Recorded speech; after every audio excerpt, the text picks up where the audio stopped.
श्री सत्यनारायण भगवान की कथा। प्रथम अध्याय।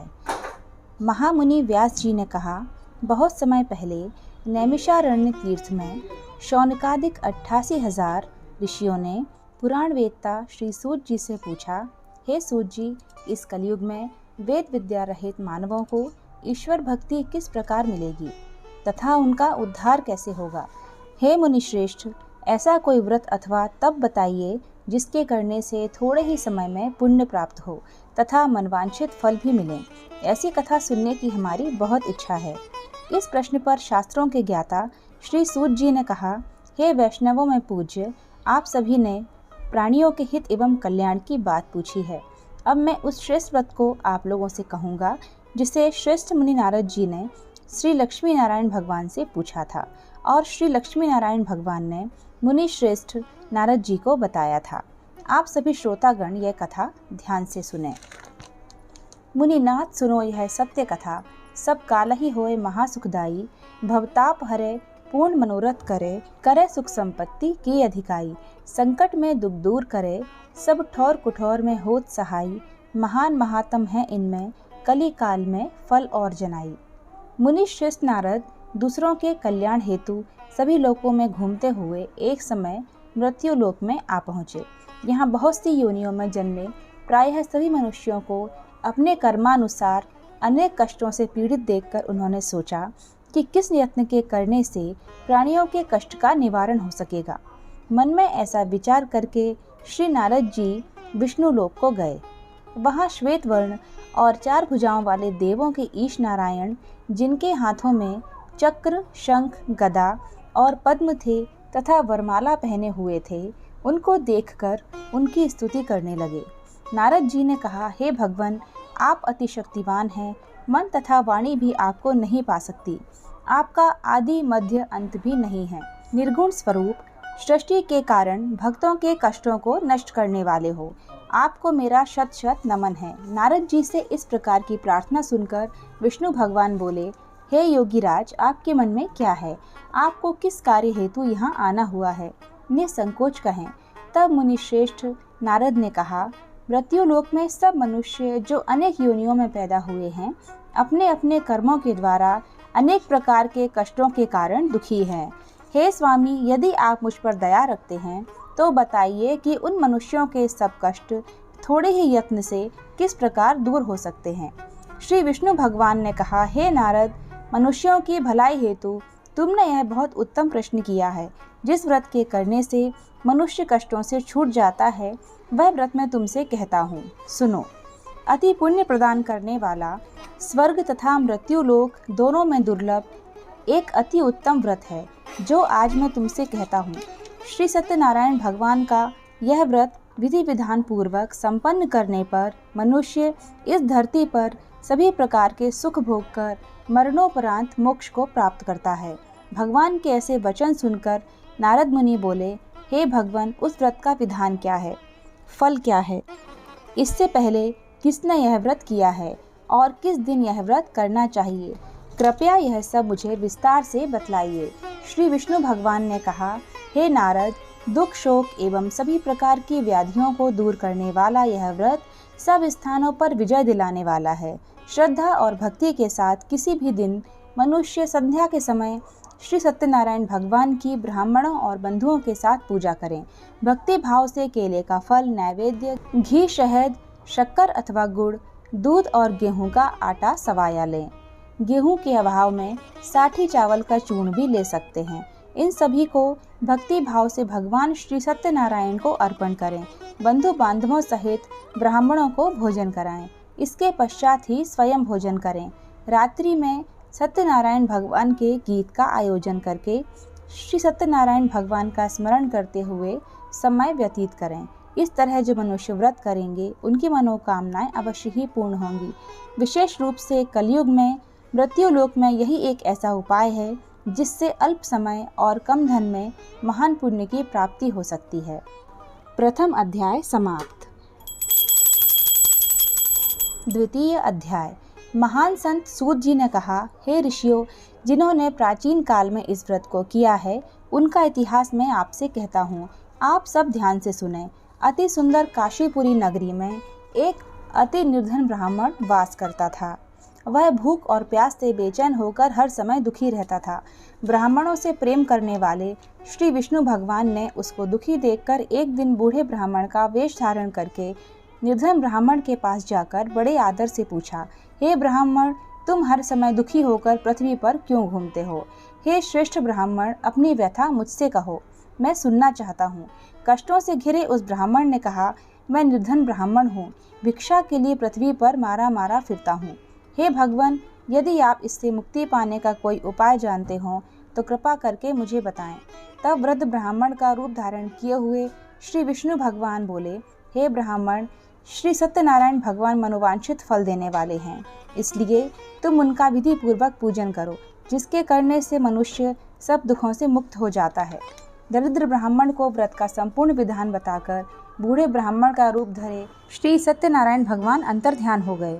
वृद्ध ब्राह्मण ने जिस व्रत को बतलाया है, मैं उसको अवश्य ही विधि विधान सहित करूँगा, ऐसा निश्चय करके वह दरिद्र ब्राह्मण घर चला गया। परंतु रात को उस ब्राह्मण को नींद नहीं आई। अगले दिन वह जल्दी उठा और श्री सत्यनारायण भगवान का व्रत करने का निश्चय कर भिक्षा मांगने के लिए चल दिया। उस दिन उसको भिक्षा में अधिक धन मिला, जिससे उसने पूजा का सारा सामान खरीदा और घर आकर अपने बंधु बांधवों के साथ विधि पूर्वक भगवान श्री सत्यनारायण का व्रत किया। इसके करने से वह गरीब ब्राह्मण सब कष्टों से छूटकर अति धनवान हो गया। उस समय से वह ब्राह्मण हर मास व्रत करने लगा।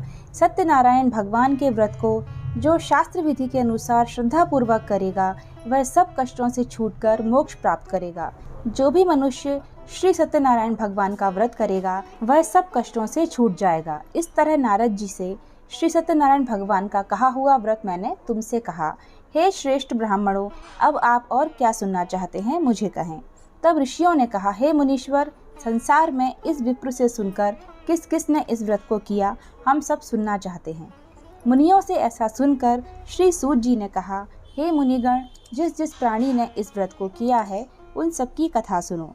एक समय एक धनी ब्राह्मण बंधु बांधवों के साथ शास्त्र विधि के अनुसार अपने घर पर श्री सत्यनारायण भगवान का व्रत कर रहा था। उसी समय एक लकड़ी बेचने वाला बूढ़ा व्यक्ति वहां आया। उसने सिर पर रखा लकड़ियों का गट्ठर बाहर रख दिया और ब्राह्मण के मकान में चला गया। प्यास से बेचैन लकड़हारे ने विप्र को व्रत करते हुए देखा। वह प्यास को भूल गया। उसने विप्र का अभिवादन किया और पूछा, हे ब्राह्मण, आप यह किसका पूजन कर रहे हैं? इस व्रत को करने से क्या फल मिलता है? कृपा कर मुझे बताएं।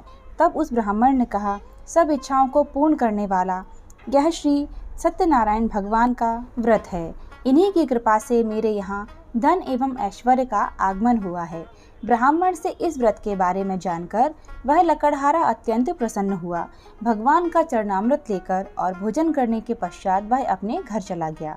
अगले दिन लकड़हारे ने अपने मन में संकल्प किया कि आज गांव में लकड़ी बेचने से जो धन मिलेगा, उसी से भगवान सत्यनारायण का श्रेष्ठ व्रत करूंगा। मन में ऐसा विचार कर वह लकड़हारा लकड़ियों का गट्ठर अपने सिर पर रखकर जिस नगर में धनवान लोग रहते थे, ऐसे सुंदर नगर में गया। उस दिन उसे लकड़ियों का पहले से चौगुना दाम मिला। तब वह बूढ़ा लकड़हारा बहुत प्रसन्न होकर पके केले, शहद, शक्कर, घी, दुग्ध और गेहूं का चूर्ण इत्यादि श्री सत्यनारायण भगवान के व्रत की सभी सामग्री लेकर अपने घर आया। फिर उसने अपने बंधु बांधवों को बुलाकर विधि विधान के अनुसार भगवान का पूजन एवं व्रत किया।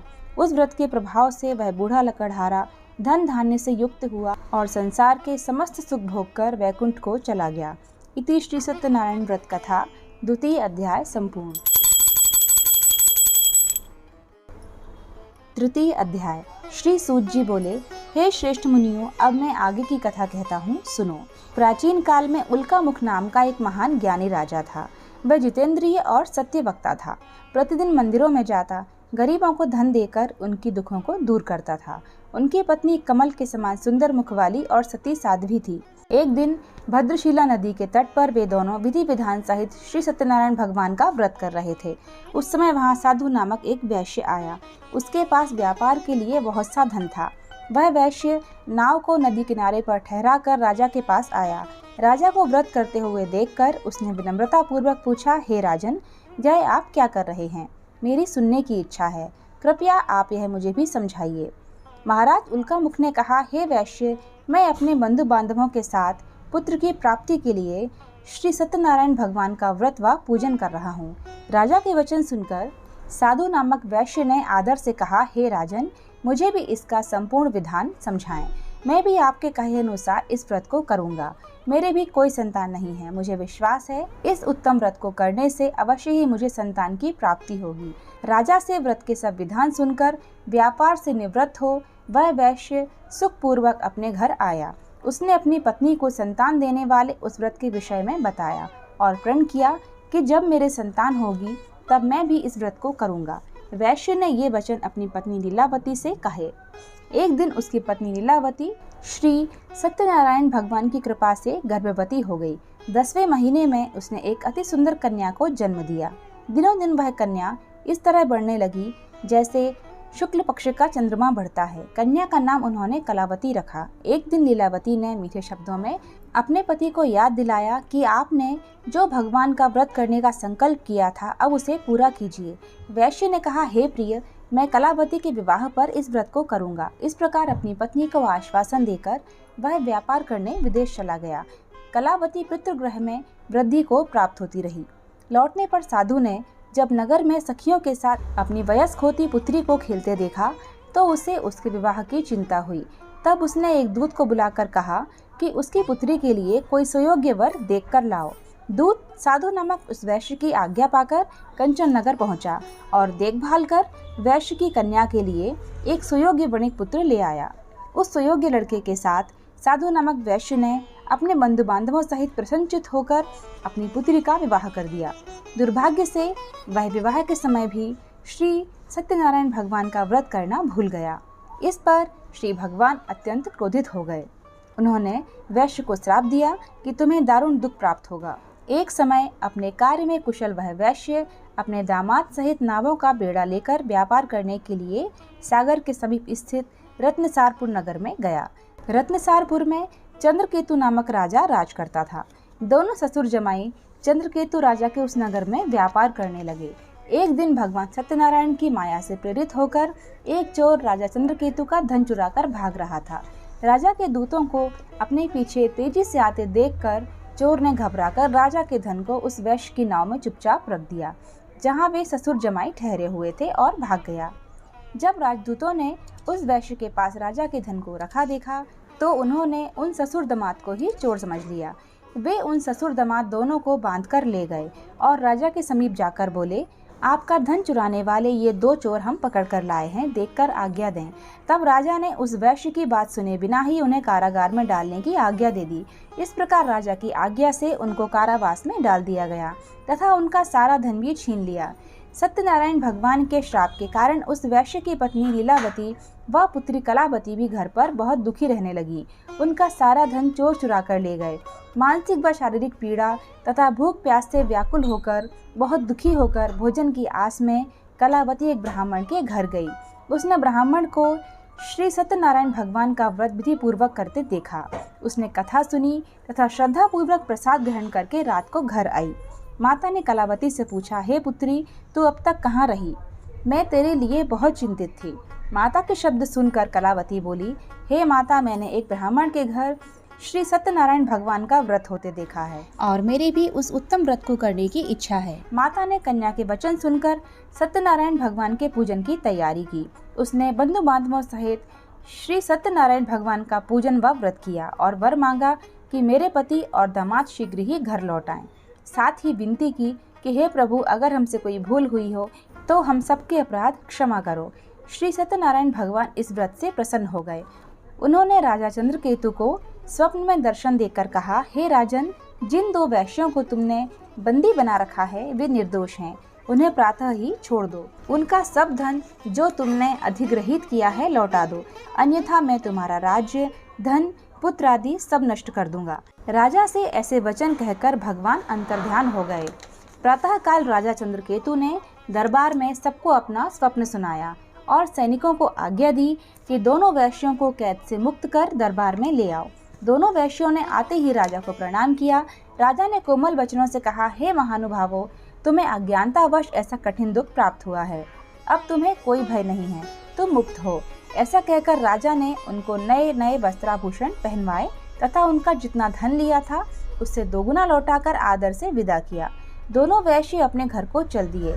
इति श्री सत्यनारायण व्रत कथा तृतीय अध्याय संपूर्ण। चतुर्थ अध्याय। सूत जी ने आगे कहा, वैश्य ने यात्रा आरंभ की और अपने नगर की ओर चला।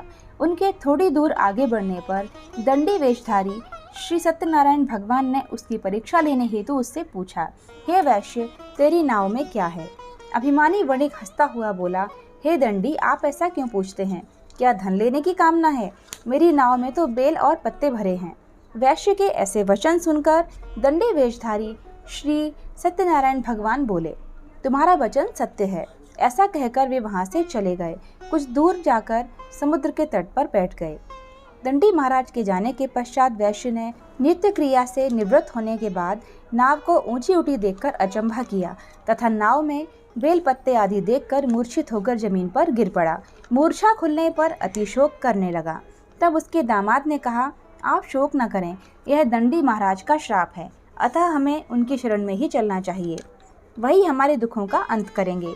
दामाद के वचन सुनकर वह वैश्य दंडी भगवान के पास पहुंचा और अत्यंत भक्ति भाव से पश्चाताप करते हुए बोला, मैंने जो आपसे असत्य वचन कहे थे उनके लिए मुझे क्षमा करें। ऐसा कहकर वह शोकातुर होकर रोने लगा। तब दंडी भगवान बोले, हे वणिक पुत्र, मेरी आज्ञा से ही बार बार तुझे कष्ट प्राप्त हुआ है, तू मेरी पूजा से विमुख हुआ है। तब उस वैश्य ने कहा, हे भगवान, आपकी माया को ब्रह्मा आदि देवता भी नहीं जान पाते, तब मैं मूर्ख भला कैसे जान सकता हूँ? आप प्रसन्न होइए, मैं अपनी क्षमतानुसार आपकी पूजा करूँगा। मेरी रक्षा कीजिए और मेरी नौका को पहले के समान धन से परिपूर्ण कर दीजिए। उसके भक्ति से परिपूर्ण वचन सुनकर श्री सत्यनारायण भगवान प्रसन्न हो गए और उसकी इच्छानुसार वर देकर वह अंतर्ध्यान हो गए। तब श्वशुर व दामाद दोनों ने नाव पर आकर पाया कि नाव धन से परिपूर्ण है। फिर वह विधि विधान से भगवान सत्यनारायण का पूजन कर साथियों सहित अपने नगर को चला। जब वह अपने नगर के निकट पहुंचा तब उसने एक दूत को अपने घर भेजा। दूत ने साधु नामक वैश्य के घर जाकर उसकी पत्नी को नमस्कार किया और कहा, आपके पति और जमाता इस नगर के समीप आ गए हैं। लीलावती और उसकी कन्या कलावती उस समय भगवान का पूजन कर रही थीं। दूत का वचन सुनकर साधु की पत्नी ने बड़े हर्ष के साथ सत्यनारायण भगवान का पूजन पूर्ण किया और अपनी पुत्री से कहा, मैं अपने पति के दर्शन को जाती हूँ, तो पूजन पूर्ण कर शीघ्र आ जाना। परंतु कलावती पूजन एवं प्रसाद छोड़कर अपने पति के दर्शन के लिए चली गई। पूजन एवं प्रसाद की अवज्ञा के कारण भगवान सत्यनारायण ने रुष्ट होकर उसके पति को नाव सहित पानी में डुबो दिया। कलावती अपने पति को ना पाकर रोती हुई जमीन पर गिर पड़ी। नौका को डूबा हुआ तथा कन्या को रोती हुई देखकर साधु नामक वैश्य द्रवित होकर बोला, हे प्रभु, मुझसे या मेरे परिवार से अज्ञानतावश जो अपराध हुआ है उसे क्षमा करे। उसके ऐसे वचन सुनकर सत्यदेव भगवान प्रसन्न हो गए। आकाशवाणी हुई, हे वैश्य, तेरी पुत्री मेरा प्रसाद छोड़कर आई है, इसलिए इसका पति अदृश्य हुआ है। यदि वह घर जाकर प्रसाद ग्रहण कर लौटे तो इसका पति अवश्य मिलेगा। आकाशवाणी सुनकर कलावती ने घर पहुंचकर प्रसाद ग्रहण किया और फिर आकर अपने पति को पूर्व रूप में पाकर वह अति प्रसन्न हुई तथा उसने अपने पति के दर्शन किए। तत्पश्चात साधु वैश्य ने वहीं बंधु बांधवों सहित सत्यदेव का विधि विधान पूर्वक पूजन किया और समय समय पर आगे भी व्रत पूजन कर कथा को सुनता रहा। अंत में वह इस श्लोक से सभी प्रकार के सुख भोग कर मोक्ष को प्राप्त हुआ। इति श्री सत्यनारायण व्रत कथा चतुर्थ अध्याय संपूर्ण। पंचम अध्याय। श्री सूत जी बोले, हे ऋषिगण, मैं आगे की और कथा कहता हूँ, आप सभी ध्यान से सुनो। सदा प्रजा के लिए चिंतित तुंगध्वज नाम का एक राजा था। उसने भगवान सत्यनारायण का प्रसाद त्याग कर बहुत ही कष्ट पाया। एक समय राजा वन में वन्य पशुओं को मारकर बड़ वृक्ष के नीचे आया। वहां उसने ग्वालों को भक्ति भाव से बंधु बांधवों सहित श्री सत्यनारायण भगवान का पूजन करते हुए देखा। परंतु राजा यह देखकर भी अभिमान के कारण न तो वहां गया और न ही सत्यदेव भगवान को नमस्कार किया। जब ग्वालों ने भगवान का प्रसाद उनके सामने रखा तो वह प्रसाद त्याग कर अपने नगर को चला गया। नगर में पहुंचकर उसने देखा कि उसका सारा राज्य नष्ट हो गया है। वह समझ गया कि यह सब भगवान सत्यदेव ने रुष्ट होकर किया है। तब वह वन में वापस आया और ग्वालों के समीप जाकर विधि पूर्वक पूजन कर प्रसाद ग्रहण किया तो सत्यनारायण भगवान की कृपा से सब कुछ पहले जैसा हो गया और लंबे समय तक सुख भोग कर मरणोपरांत वह मोक्ष को प्राप्त हुआ। जो मानव इस श्रेष्ठ दुर्लभ व्रत को करेगा, श्री सत्यनारायण भगवान की कृपा से उसे कभी कोई कमी नहीं होगी। निर्धन और धनी सभी लोग बंधु बांधवों से मुक्त होकर निर्भय हो जाते हैं। संतानहीन को संतान प्राप्त होती है और सब इच्छाएं पूर्ण कर अंत में वह वैकुंठ धाम को जाता है। अब उनके बारे में भी जानिए जिन्होंने पहले इस व्रत को किया और साथ ही उनके दूसरे जन्म की कथा भी सुनिए। शतानंद नामक वृद्ध ब्राह्मण ने सुदामा के रूप में जन्म लेकर श्री कृष्ण की भक्ति एवं सेवा से वैकुंठ धाम प्राप्त किया। उल्का मुख नामक महाराज राजा दशरथ बने और श्री रंगनाथ का पूजन कर मोक्ष को प्राप्त हुए। साधु नाम के वैश्य ने धर्मात्मा सत्य प्रतिज्ञ राजा मोरध्वज बनकर अपने पुत्र को आरे से चीरकर वैकुंठ धाम प्राप्त किया। महाराज तुंगध्वज स्वयं भूमनु बने। उन्होंने बहुत से लोगों को भगवान की भक्ति में लीन कराकर वैकुंठ धाम प्राप्त किया। वह लकड़हारा भी अगले जन्म में गुह नामक निषाद राजा बना, जिसने श्री राम के चरणों की सेवा कर अपने सभी जन्मों को संवार लिया। इति श्री सत्यनारायण व्रत कथा पंचम अध्याय संपूर्ण। भगवान विष्णु की स्तुतियाँ। शांताकारं भुजगशयनं पद्मनाभं सुरेशं विश्वाधारं गगनसदृशं मेघवर्णं शुभांगं लक्ष्मीकान्तं कमलनयनं योगिभिर्ध्यानगम्यं वन्दे विष्णुं भवभयहरणं सर्वलोकैकनाथं। सशंखचक्रं सकिरीटकुण्डलं सपीतवस्त्रं सरसीरुहेक्षणं सहारवक्षस्थल कौस्तुभश्रियं नमामि विष्णुः शिरसा चतुर्भुजं। नवाम्भोजनेत्रं रमाकेलिपात्रं चतुर्बाह चामीकरं चारुगात्रं जगत्त्राण हेतुं रिपो धूम्रकेतुं सदा सत्यनारायण स्तौमि देवम्। इसी तरह की और भी कथाएं सुनने के लिए, व्रत त्योहारों की जानकारी के लिए हमारे चैनल को सब्सक्राइब ज़रूर कीजिए। जय हो श्री सत्यनारायण भगवान की।